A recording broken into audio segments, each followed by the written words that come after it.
കൃഷ്ണായ വാസുദേവായ ഹരയേ പരമാത്മനെ പ്രണതക്ലേശനാശായ ഗോവിന്ദായ നമോ നമഃ. ശ്രീമദ് ഭാഗവതം ഏകാദശ സ്കന്ധം നമ്മൾ അധ്യായം 23 കഴിഞ്ഞ് ഇന്ന് നമ്മൾ 24ലേക്ക് പ്രവേശിക്കുകയാണ്. 24 എന്താ അറിയോ, ശരിക്കും സാഖ്യയോഗം തന്നെയാണ്. നമ്മൾ ഈ സൃഷ്ടിയിൽ ചെയ്തില്ലേ, അതന്നെയാണ് ഓൾമോസ്റ്റ് റിപ്പീറ്റേഷനാണ്. പ്രകൃതിയും പുരുഷനും നമ്മൾ സൃഷ്ടിയുടെ സമയത്ത് അതൊക്കെ പറഞ്ഞു. പിന്നെ നമ്മൾ ഈ കപിലോപദേശത്തിൻ്റെ മുമ്പേ അതിൽ പറഞ്ഞു പ്രകൃതിയും പുരുഷനും. അപ്പോൾ കുറേ നമ്മൾ വന്ന ഒരു സബ്ജക്റ്റ് തന്നെയാണ്. അപ്പോൾ നമുക്ക് അത്ര തന്നെ ബുദ്ധിമുട്ടുണ്ടാവില്ല. മെയിനായിട്ട് സാഖ്യയോഗത്തിനെ പറ്റിയിട്ട് തന്നെയാണ് പറയണത്. അതായത് ആദ്യം സൃഷ്ടിക്ക് മുമ്പ് ഈ പരബ്രഹ്മം മാത്രമേ ഉണ്ടായിരുന്നുള്ളൂ, അല്ലാതൊന്നും ഉണ്ടായിരുന്നില്ല. എന്നിട്ട് പിന്നെ ആ അദ്വിതീയമായിട്ടുള്ള ബ്രഹ്മം തന്നെയാണ് പിന്നെ പ്രകൃതിയും പുരുഷനും എന്ന രണ്ട് ഭാവം സ്വീകരിച്ചു. അത് അങ്ങനെ ആ പ്രകൃതിയിൽ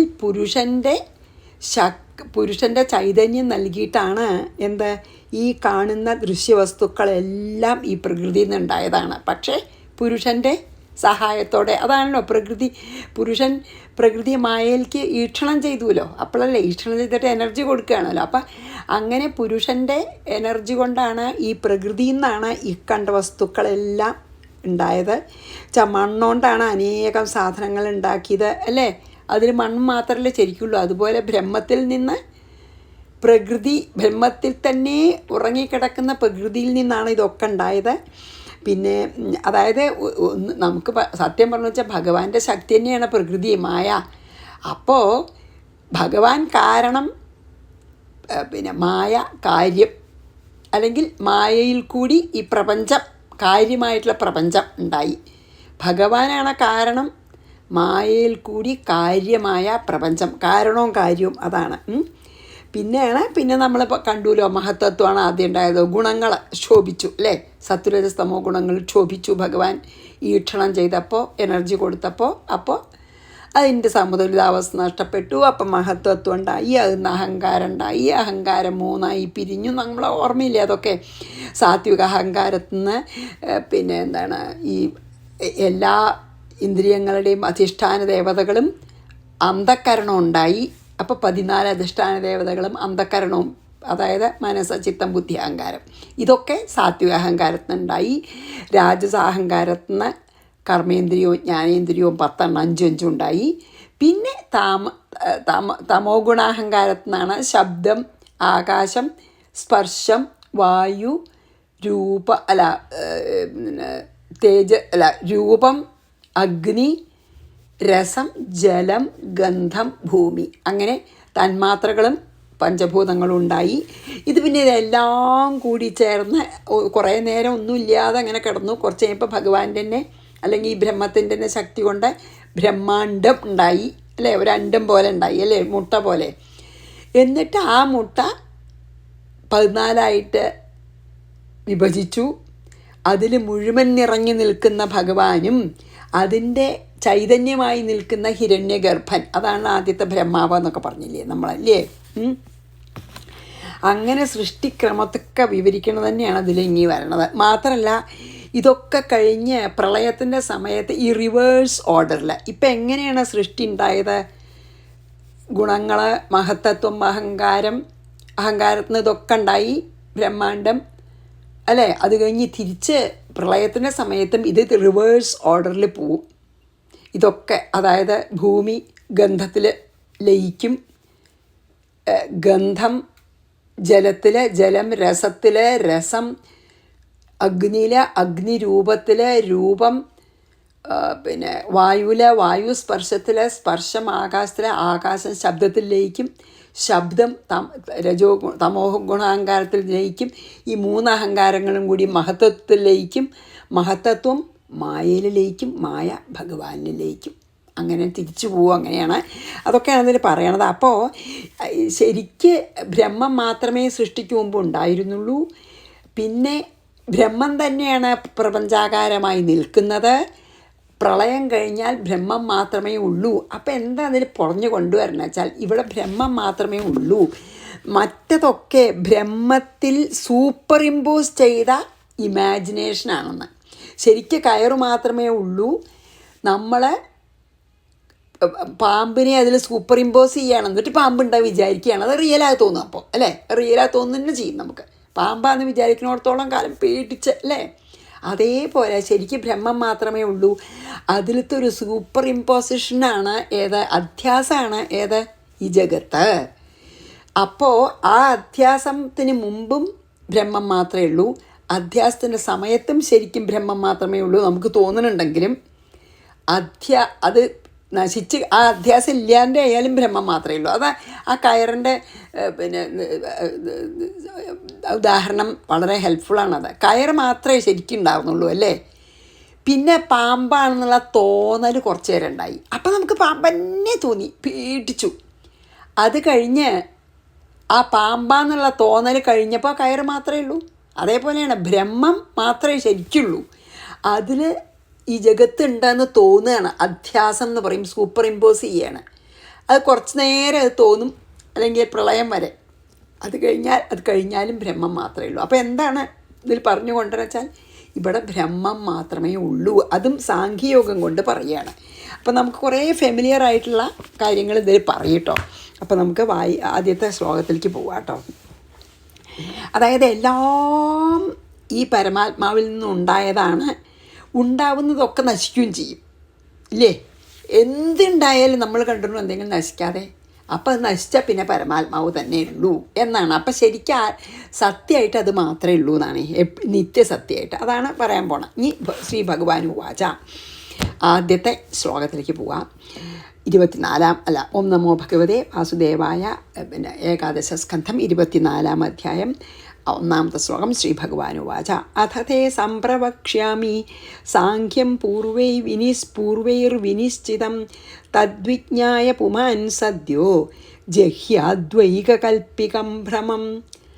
അപ്പോൾ പുമാൻ മനുഷ്യൻ യത് വിജ്ഞായ ഏതറിഞ്ഞുകൊണ്ട്, വൈകൽപ്പികം ഭ്രമം ഈ ഭേദഭാവന കൊണ്ടുണ്ടായ നമ്മുടെ ഈ ഭ്രമമുണ്ടല്ലോ, മായാഭ്രമം, സദ്യ ജഹ്യാത് ഉടനെ വിട്ടുകളയുന്നുവോ, പൂർവികന്മാരായ മഹർഷിമാർ, ഇപ്പം ഇവിടെ നമുക്ക് പറയുകയാണെങ്കിൽ സാഖ്യമൊക്കെയാണെങ്കിൽ കപില മഹർഷി, വിനിശ്ചിതം നല്ലവണ്ണം നിശ്ചയിക്കപ്പെട്ട സാഖ്യം, ആ സാഖ്യത്തിനെ അഥ ഇപ്പോൾ തേ സംപ്രവക്ഷ്യാമി ഞാൻ നിന്നോട് പറയാം, അല്ലെങ്കിൽ നിന്നൊക്കെ ഉപദേശിച്ചു തരാം. എന്താ ഭഗവാൻ പറഞ്ഞ വെച്ചാൽ, ഈ കപിലനെ പോലുള്ള മഹർഷിമാരാൽ പറയപ്പെട്ട സാഖ്യയോഗത്തിനെ ഞാൻ അങ്ങയ്ക്ക് പറഞ്ഞു വരാം. അതറിഞ്ഞാൽ അതിൻ്റെ പൊരുൾ, ആ ശരിക്കുള്ള തത്വം, സാഖ്യയോഗത്തിൻ്റെ പൊരുൾ അറിഞ്ഞാൽ പിന്നെ മനുഷ്യന് ഈ നാനാത്വഭ്രമം അല്ലെങ്കിൽ ഈ മായാഭ്രമം നീങ്ങും എന്ന് പറയാണ്. ഞാൻ പറയാൻ സാഖ്യയോഗം പറഞ്ഞു തരാം. അതിൻ്റെ തത്വം ശരിക്കും മനസ്സിലായാൽ നമ്മൾ ഈ മായാഭ്രമം നീങ്ങും, അല്ലെങ്കിൽ ബോധമെന്നോ ഭേദഭാവനയെന്നോ അതൊക്കെ ഇല്ലാതെ തീരും. നമ്മൾ ആത്മാവാണെന്നുള്ള ബോധ്യം നമുക്കുണ്ടാവും എന്ന് പറയണം. അത് മനസ്സിലാക്കിയാൽ, അതുകൊണ്ട് ഞാൻ ആ സാഖ്യയോഗം പറഞ്ഞു തരാം. ശ്രീ ഭഗവാൻ വാച അഥ തേ സംപ്രവക്ഷ്യാമി സാഖ്യം പൂർവൈർവിനിശ്ചിതം തദ്വിജ്ഞായ പുമാൻ സദ്യോ ജഹ്യാദ്വൈകകൽപ്പിതം ഭ്രമം ആസീദ് ജ്ഞാനമഥോ അർത്ഥ ഏകമേവാവികൽപ്പിതം യഥാ വിവേകനിപുണ ആദൗ കൃതയുഗേ യുഗേ. അതായത് കൃതയുഗേ അയുഗേ എന്ന് പറഞ്ഞാൽ എന്താണെന്ന് നോക്കാം നമുക്ക് കേട്ടോ. അതിൻ്റെ അർത്ഥം നോക്കാം. അയുഗേ അതായത് യുഗങ്ങളില്ലാത്ത എപ്പോഴാണ് യുഗങ്ങളില്ലാത്തത്? പ്രളയം കഴിഞ്ഞാൽ. പിന്നെ ഭഗവാൻ യോഗനിദ്രയിലാണല്ലോ.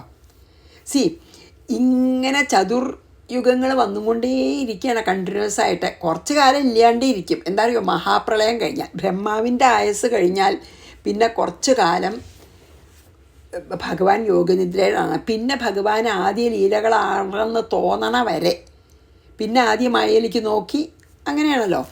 അപ്പോൾ അയുഗേ പറഞ്ഞാൽ എന്താ, യുഗങ്ങളില്ലാത്ത ആ കാലത്ത്, അതായത് മഹാപ്രളയം കഴിഞ്ഞതിന് ശേഷമുള്ള കാലത്ത് കൃതയുഗേ ആദ്യം. അത് കഴിഞ്ഞിട്ട് പിന്നെ ഭഗവാനെ സൃഷ്ടിക്കണം തുടങ്ങുമ്പോൾ കൃതയുഗം തുടങ്ങും. കൃതയുഗത്തിലും യഥാ വിവേകനിപുണാഹ അത് എപ്പോഴാണ് വിവേകികൾ ജീവിച്ചിരുന്നുവോ അപ്പോഴും. കൃതയുഗത്തിലെ എല്ലാവരും വിവേകികളാണ്. അപ്പോൾ കൃതയുഗത്തിൻ്റെ കാര്യം പറയണ്ട, കൃതയുഗത്തിലെ എല്ലാവരും സാത്വികന്മാരും വിവേകം ഉള്ളവരുമാണ്. പിന്നെയുള്ള യുഗങ്ങളിലൊക്കെ കുറേ പേര് വിവേകമുള്ളവരുണ്ടാവും, കുറേ പേര് വിവേകമില്ലാത്തവരുണ്ടാവും. അതാണ് എപ്പോൾ വിവേകമുള്ളവർ ജീവിച്ചിരുന്നുവോ അപ്പോഴും. അർത്ഥ അതായത് ഈ പ്രപഞ്ചങ്ങൾ മുഴുവനും, നമ്മൾ ദൃശ്യപ്രപഞ്ചങ്ങൾ മുഴുവനും അവികൽപ്പിതം ഭേദശൂന്യമായി ഏവം ജ്ഞാനം ഏവഹി ഒരേ ബ്രഹ്മരൂപമായി തന്നെ ആസീതിരുന്നു. എന്താണ് പറയുന്നത് വെച്ചാൽ ഈ എന്താണ് പ്രളയത്തിലും സൃഷ്ടി തുടങ്ങുമ്പോൾ കൃതയുഗത്തിലും ജനങ്ങൾക്ക് നല്ല വിവേകവും വൈരാഗ്യവും ഒക്കെ ഉള്ളവരാണ്. അപ്പം അവർ ഈ ദൃശ്യപ്രപഞ്ചമൊന്നും ശരിക്കുള്ളതാണെന്ന് വിശ്വസിച്ചിരുന്നില്ല. അവർക്ക് പരമാത്മാവ് തന്നെയാണ് ഞാൻ എന്ന ബോധമായിരുന്നു. അത്ര സാത്വികന്മാരാണ്, ജ്ഞാനികളാണ് കൃതയുഗത്തിലെ. അല്ലാതെ ബാക്കിയുള്ള യുഗങ്ങളിലും ചിലരുണ്ട്. അപ്പോൾ ഈ പ്രപഞ്ചം വേറെ ഒന്നുമില്ല, പ്രപഞ്ചം എന്ന് പറഞ്ഞാൽ പരമാത്മാവ് തന്നെയാണെന്നുള്ള ഞാൻ അവർക്ക് ഉണ്ടായിരുന്നു. കൃതയുഗത്തിലത്തെ സൃഷ്ടിയുടെ ആരംഭത്തിലത്തെ കൃതയുഗത്തിലത്തെ എല്ലാവർക്കും ഉണ്ടായിരുന്നു അത്.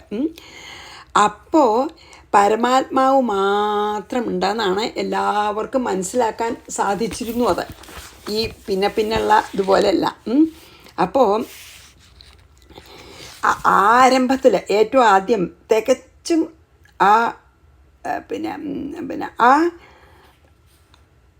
അതാണ്. അപ്പോൾ അതായത് അന്ന് കൃതയുഗത്തിലേക്ക് എല്ലാവർക്കും നല്ല ജ്ഞാനികളായതുകൊണ്ട് അവർക്ക് അറിയാമായിരുന്നു ഈ പരമാത്മാവാണ്, അതായത് വിശ്വാകാരമായി നിൽക്കുന്ന പരമാത്മാവാണ് ഈ പ്രപഞ്ചം എന്ന് അവർക്ക് അറിയാം. സർവം ബ്രഹ്മമായിട്ട് അവർക്ക് അറിയായിരുന്നു എന്ന്. ആസീത് ജ്ഞാനമഥോ അർത്ഥ ഏകമേവാ വികൽപ്പിതം യഥാ വിവേകനിപുണ ആദൗ കൃതയുഗേ അയുഗേ ചാണ്. അതാണ് പിന്നെ തന്മായ ഫലരൂപേണ കേവലം നിർവികൽപ്പിതം വാങ്മനോഗോചരം സത്യം ദ്വിധാ സമഭവദ് ബൃഹദ്. മൂന്നാമത്തെ ശ്ലോകം നോക്കാം. കേവലം നിർവികൽപ്പിതം, ഏത് വിധമായ ഭേദം ഇല്ലാത്തതും, സത്യം തദ് ബൃഹദ്, അതായത് സത്യം എന്ന് പറഞ്ഞാൽ എന്താ, ഭൂതത്തിലും വർത്തമാനത്തിലും ഭാവിയിലും ഒരേപോലെ നാശരഹിതമായി നിൽക്കുന്നതാണ് സത്യം. സത്യം തദ് ബൃഹദ്, ആ ബ്രഹ്മം, അതായത് ഒരേപോലെ എന്നും ഒരേപോലെ ഭൂതത്തിലും വർത്തമാനത്തിലും ഭാവിയിലും മാറ്റങ്ങളില്ലാതെ നാശരഹിതമായി നിൽക്കുന്ന ആ ബ്രഹ്മം മായാ ഫലരൂപേണ ദൃശ്യം ദ്രഷ്ടം എന്ന രൂപത്താൽ, അതായത് അപ്പോഴാണല്ലോ ദ്രഷ്ടാവും ദൃശ്യമൊക്കെ ഉണ്ടാവണം, പ്രപഞ്ചം ഉണ്ടാവുമ്പോഴല്ലേ, പ്രപഞ്ചരൂപത്താൽ വാങ്മനോഗോചരം, വാക്കിനും മനസ്സിനും വിഷയഭൂതമായി ദ്വിധ സമഭവത്, രണ്ടായി ഭവിച്ചു. എന്താണെന്നറിയോ പറയണതിൽ? ആദ്യം പറഞ്ഞില്ലേ പരബ്രഹ്മം മാത്രമേ ഉണ്ടായിരുന്നുള്ളൂ പറഞ്ഞില്ലേ. ഈ ആ ആരംഭത്തിൽ, അതായത് ആദ്യം നമുക്ക് സങ്കല്പങ്ങൾക്ക് അതീതമായിട്ടുള്ള ഏകമായിട്ടുള്ള ബോധം മാത്രമേ ഉണ്ടായിരുന്നുള്ളൂ, സങ്കല്പരഹിതം ആയിട്ടുള്ളത്. വാക്കിനും മനസ്സിനും അതീതമായതും നമുക്ക് എത്താൻ കഴിയാത്തതും കേവലവുമായ ആ ബോധം മായ കൊണ്ട്, നമ്മൾ ശ്രദ്ധിക്കണം, ശരിക്കും പറയണം, മായ കൊണ്ട് രണ്ടായി ഉള്ളതുപോലെ തോന്നി. ശരിക്ക് ആ ബോധം മാത്രമേ ഉള്ളൂ. പക്ഷേ ആ കേവലമായിട്ടുള്ള ആ ബോധം, അതായത് വാക്കിനും മനസ്സിനും എത്തിച്ചേരാൻ കഴിയാത്ത ആ അഖണ്ഡ ബോധം മായ കൊണ്ട് രണ്ടായി തീർന്നത് പോലെ തോന്നി. അതാണ്, മനസ്സിലായില്ലേ? അതാണ് പറഞ്ഞത്. തോന്നുകയാണ് നമുക്ക്. രണ്ടായി ഭവിച്ചു പറഞ്ഞാൽ തോന്നുക, രണ്ടായി ഭവിച്ചിട്ടില്ല, രണ്ടായി ഭവിച്ച പോലെ തോന്നി. ഏത്? ആ അഖണ്ഡ ബോധരൂപം. അതാണ് 3 പറഞ്ഞത്. മായയുടെ ഫലം കൊണ്ടെന്ന് പറയണം. നോക്കൂ, തന്മായാഫലരൂപേണ, മായയുടെ ഫലം കൊണ്ടാണ് അങ്ങനെ തോന്നുന്നത്. കേവലം നിർവികൽപ്പിതം, കൽപ്പനാരഹിതമായിട്ടുള്ള ആ ബ്രഹ്മം, വാങ്മനോഗോചരം, വാക്കിനും മനസ്സിനും അതീതമായിട്ടുള്ള ആ ബ്രഹ്മം, സത്യമായിട്ടുള്ള ബ്രഹ്മം, ദ്വിധ സമഭവത് ബൃഹദ്, ആ ബ്രഹ്മം മായയുടെ ഗുണം കണ്ട മായാഫലമായിട്ട് രണ്ടായി ഭവിച്ചതുപോലെ തോന്നി. ഇനി ഒന്നും കൂടിയും പറയണം അതന്നെ. തയോരേകതരോ ഹ്യർത്ഥ പ്രകൃതി ശോഭയാത്മിക ജ്ഞാനം ത്വന്യതമോ ഭാവ പുരുഷ ശോഭിധീയതേ. ഇനി പറയണം പ്രകൃതിയും പുരുഷൻ എന്ന പേര്. തയോഹോ അങ്ങനെ രണ്ടായി ഭവിച്ചു എന്ന് തോന്നുന്ന അവയിൽ ഏകതരഹ ഒരു വസ്തു അഥ പ്രകൃതി ഒന്നിനെ പ്രകൃതി എന്നും സാഹി ആ പ്രകൃതിയാണെങ്കിൽ ഉഭയാത്മിക കാര്യകാരണ രൂപമായിട്ടുള്ളത് എന്ന് പറയപ്പെടുന്നു. അതായത് കാരണമുണ്ട് അതിൻ്റെ ഉള്ളിൽ കാര്യത്തിൻ്റെ കൂടെ. കാര്യം വെച്ചാൽ പ്രപഞ്ചമാണ്. അന്യതമഹാഭാവ ഈ വേറെ വസ്തുവോ എങ്കിൽ ജ്ഞാനം എന്ന് വെച്ചാൽ ചൈതന്യം സഹ പുരുഷ അതുതന്നെയാണ് പുരുഷൻ എന്നും അഭിധീയതേ പറയപ്പെടുന്നു. അപ്പോൾ ആദ്യം പറഞ്ഞു ഇങ്ങനെ മായ കാരണം പിന്നെ രണ്ടായി തീർന്ന പോലെ തോന്നി പറഞ്ഞില്ലേ. എന്നിട്ട് അതിലൊരു ഭാഗം ഈ ജഡമായ പ്രകൃതി എന്നും രണ്ടായി പറഞ്ഞുവല്ലോ. ബ്രഹ്മം രണ്ടായതുപോലെ തോന്നി പറഞ്ഞുവല്ലോ. അതിലത്തെ ഒരു ഭാഗം ജഡമായിട്ടുള്ള ഈ പ്രകൃതിയും മറ്റേ ഭാഗം ബോധരൂപനായിട്ടുള്ള പുരുഷനും എന്ന് പറയപ്പെടുന്നു. അതായത് ഈ രണ്ടായി ഭവിച്ച പോലെ തോന്നി പറഞ്ഞില്ലേ, അതിലത്തെ ആ ജഡമായിട്ടുള്ളതിനെ പ്രകൃതി എന്നും ഈ പ്രകൃതിക്ക് ശക്തി നൽകുന്ന അഖണ്ഡബോധരൂപമാണ് ആയിട്ട് നിൽക്കുന്നതിനെ പുരുഷൻ എന്നും പറയപ്പെടുന്നു എന്ന്. ചുരുക്കി പറഞ്ഞാൽ ബ്രഹ്മത്തിന് പ്രകൃതിയും പുരുഷനും ഉണ്ടായ പോലെ തോന്നുന്നു. അതാണ് പറയണം. പ്രകൃതി വെച്ചാൽ മായ തന്നെയാണ്. പുരുഷൻ എന്ന് പറഞ്ഞാൽ ഈ ബ്രഹ്മം തന്നെ. പുരുഷനും പ്രകൃതി പുരുഷനെന്ന് പറയപ്പെടുന്നു എന്നാണ്. ഇനി തയോരേകതരോ ഹ്യർത്ഥ പ്രകൃതി ശോഭയാത്മിക ജ്ഞാനം ത്വന്യതമോ അന്യതമോ ഭാവ പുരുഷ ശോഭിധീയതേ. പുരുഷനും പ്രകൃതി എന്ന് പറയപ്പെടുന്നു. ഇതൊക്കെ നമ്മൾ സാഖ്യയോഗത്തിലും കണ്ടുല്ലോ. തമോരജ സത്വമിതി പ്രകൃതേരഭവൻ ഗുണാഹ മയാ പ്രക്ഷോഭ്യമാണായാഹ പുരുഷാനുമതേന ച. എന്താണ് ഇനിയും പുരുഷാനുമതേന ച, അതായത് അങ്ങനെയല്ല നല്ലത് കേട്ടോ. അങ്ങനെയല്ല, വേറെ തരത്തിൽ പറയാൻ ഭേദം. അതായത്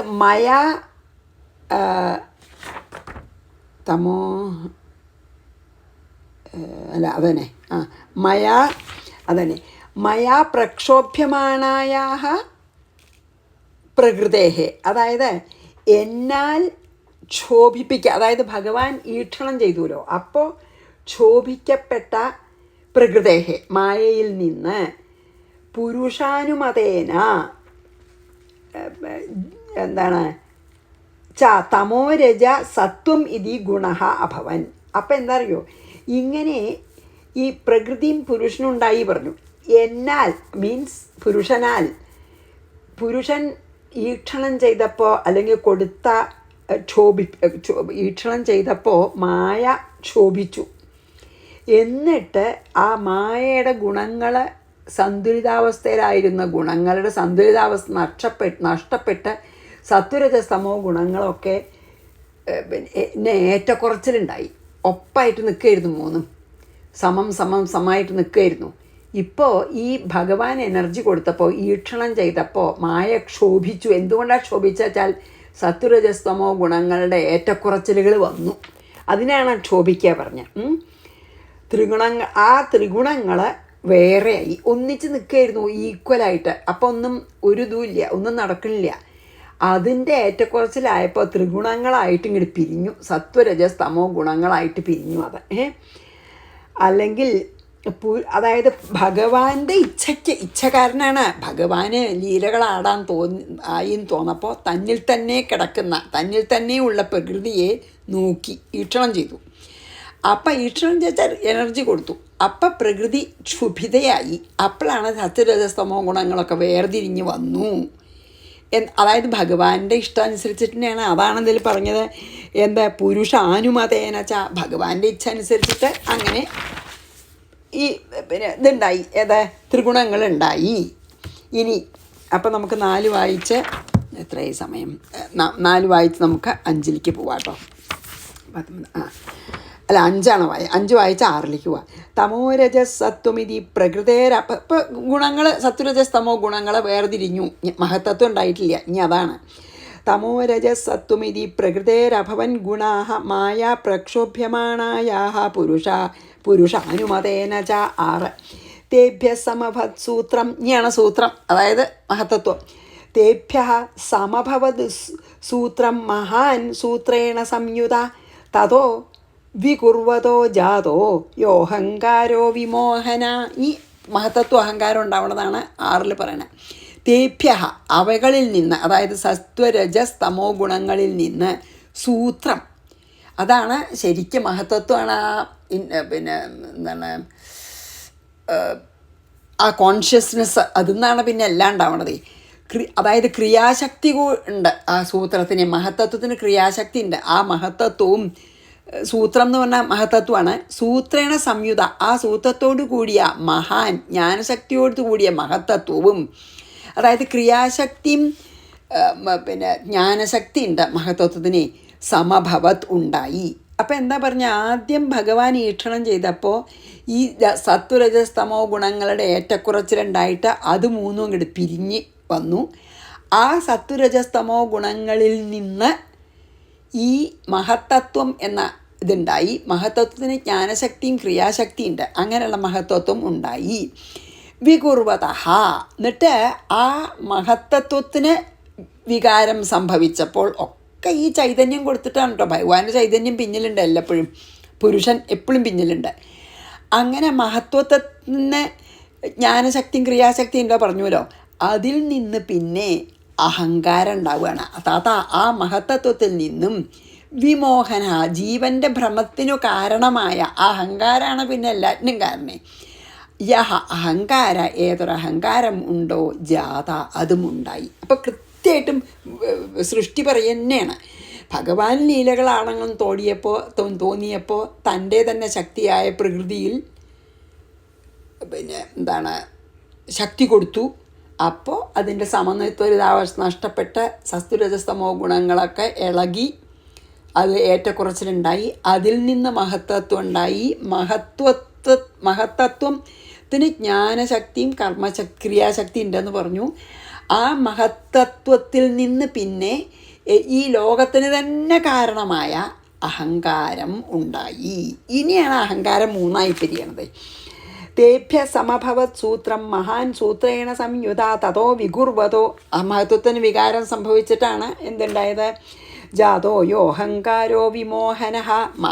ആക്ച്വലി ഭാഗവതത്തിൽ ആദ്യം പറഞ്ഞപ്പോൾ ആദ്യം അഹംബോധം ഉണ്ടായി എന്ന് പറയുന്നുണ്ട് കേട്ടോ. അതായത് ഐ എക്സിസ്റ്റ്, എൻ്റെന്നില്ല, ഞാൻ വേറെ എന്നുള്ള അദ്വൈതഭാവം ആദ്യം വന്നത് അപ്പോഴാണെന്ന് ആദ്യം പറയുന്നത്. മഹത്വത്തിൽ നിന്ന് ആദ്യം അഹംബോധം ഉണ്ടായി എന്ന് പറയുന്നുണ്ട്.